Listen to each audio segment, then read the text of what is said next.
नमस्कार, मैं हूं प्रशांत सरीन और जेके हकीकत के इस सेगमेंट में आप सभी का स्वागत करता हूं।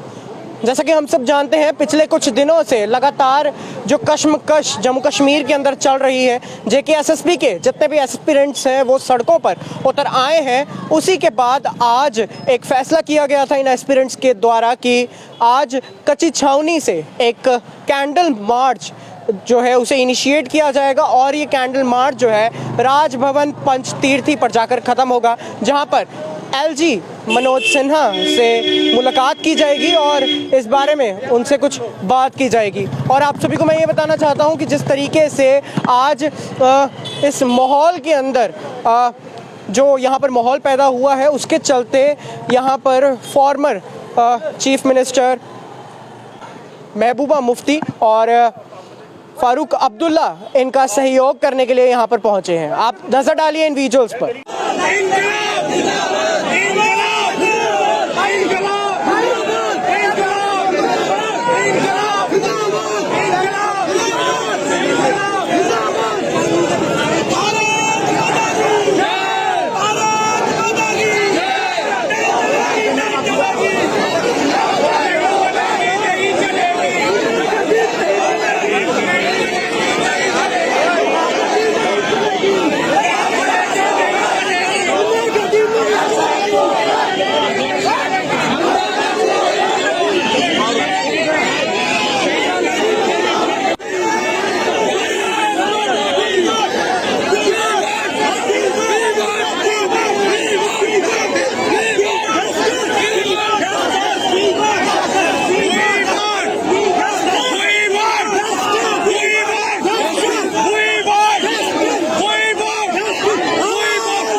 आज जो हम देख सकते हैं कि जो कि आज कैंडल मार्च निकाला है जेके एसएसबी के खिलाफ। एफटेक कंपनी जो करप्ट कंपनी है, जो कि यहाँ पे जम्मू कश्मीर में न जाने 8 से 10 स्टेटों में स्कैम्स कर रही है, करप्शन कर रही है।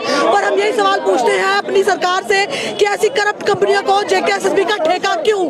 क्या आप इतने सक्षम नहीं है कि आप अपने पेपर जो है करवा सकते हैं इम्पार्शियल तरीके से, या फिर किसी और कंपनी को आप ठेका दीजिए। और बस हमारी इतनी डिमांड्स है कि जितने भी जेके एसएसबी के पेपर्स होते हैं अच्छे से हो, इम्पार्शियल तरीके से हो, ताकि ये जो युवा आप देख सकते हैं, इस युवा को सड़कों पर आना ना पड़े।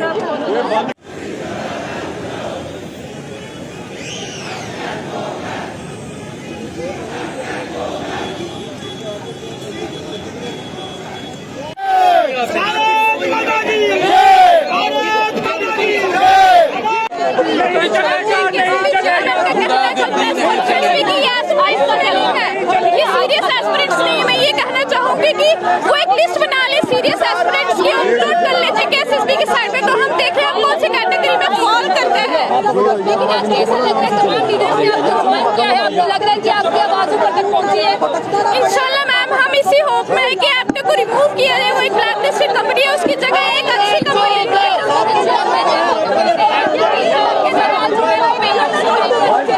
मैम। वो जेके एसएसबी के चेयरमैन अपने प्रेस कॉन्फ्रेंस में देखा होगा, वो डिफेंड करते हैं, उनको हमारा साथ देना चाहिए, उनको हमारी आवाज सुनाई नहीं दी। वो एफटेक को डिफेंड करते हुए वहाँ पे नजर आते हैं। वो कहते हैं ये सीरियस एस्पिरेंट्स नहीं है। हमारे पेरेंट्स से पूछो, हमारे पेरेंट्स से आके पूछो कि हम सीरियस एस्पिरेंट्स है या नहीं है।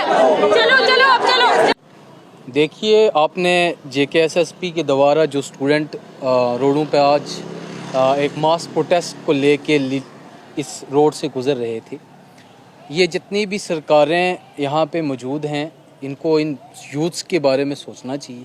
पहली बात तो ये है कि उस ब्लैक लिस्टेड कंपनी को इम्पोज नहीं करना चाहिए जो कि पहले से ब्लैक लिस्टेड थी। एक तो ये कहेंगे कि ये गवर्नमेंट का गलत फैसला था। दूसरी बात ये कि स्टूडेंट अगर प्रोटेस्ट के लिए रोड पे आता है तो डेफिनेटली उनके प्रोटेस्ट को देखा जाए, ना कि उनके ऊपर लाठीचार्ज चलाया जाए। आज फिर दोबारा से वो एक प्रोटेस्ट को लीड करते हुए यहाँ से गुजरे हैं और देखें black listed company Jammu Kashmir के लिए, जम्मू कश्मीर की यूथ के लिए क्यों? अगर इतनी हाई अच्छी ट्रैक वाली को कंपनी लाएं जिसका इम्पोज, जिसका अच्छा एक बैकअप हो, वो आके क्लैरिफाई करे, एग्ज़ाम ले, बच्चों को एक अच्छी राह दे, ना कि बार बार फॉर्म फिल करें, वो दोबारा से उनको करप्टेड चीज़ें मिलें तो वो दोबारा से प्रोटेस्ट की शक्ल में अख्तियार हों। गवर्नमेंट को सोचना चाहिए कि यूथ के लिए एक अच्छे फ़ैसले लें, अच्छे फ़ैसले लें और जम्मू कश्मीर को एक डेवलपमेंट की तरफ लेके जाएं। ठीक। देखें जनाब, हमारी मौजूदगी कोई मायना नहीं रखती।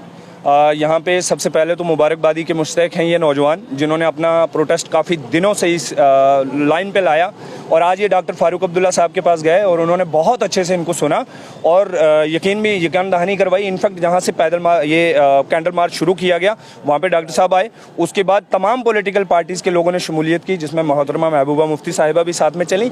तो ये चीज़ साफ जाहिर करती है कि बीजेपी ने जिस तरह के झूठे वादे करके बच्चों को गुमराह करने की कोशिश की थी। और यहाँ पे जो एक एग्जाम्पल है राजा जाम्बू लोचन की कि बकरी और शेर ने इकट्ठे पानी पिया था और जम्मू का नाम इसलिए जम्मू पड़ा था, तो उसको कहीं ना कहीं तोड़ने की कोशिश जो की थी, आज उसका जीता जागता सबूत आपके सामने है कि हज़ारों की तादाद में नौजवान सड़कों पे हैं और उसमें कठुआ का डोगरा भी है, उसमें रजौरी का डोगरा भी है, उसमें पुंछ से डोगरा भी है, उसमें सिख सरदार लड़के भी हैं, उसमें बच्चियाँ भी हैं, उसमें मुस्लिम भी हैं, उसमें जो बच्चे यहाँ के जितने भी रियासत जम्मू कश्मीर के लोग हैं वो सारे के सारे हैं, चाहे वो किसी पार्टी से हैं, किसी कम्युनिटी से हैं, किसी रिलीजन से हैं। तो ये बहुत बड़ा बीजेपी के लिए सेटबैक है और शर्मनाक बात यह है कि पिछले लगातार 1 साल से गवर्नमेंट कोशिश कर रही है एग्जाम कंडक्ट करवाने की, एक भी एग्जाम कंडक्ट करवाती है बहुत बड़ा घोटाला निकल आता है। तो ये हमारा ये मानना है कि जिस तरह से अडानी के ऊपर हिंडनबर्ग की रिपोर्ट आई और जिस तरह से अडानी की वजह से LIC और हिंदुस्तान के बैंक डूबने की कगार पे है, ये किसी न किसी तरह से उसी तरह की नई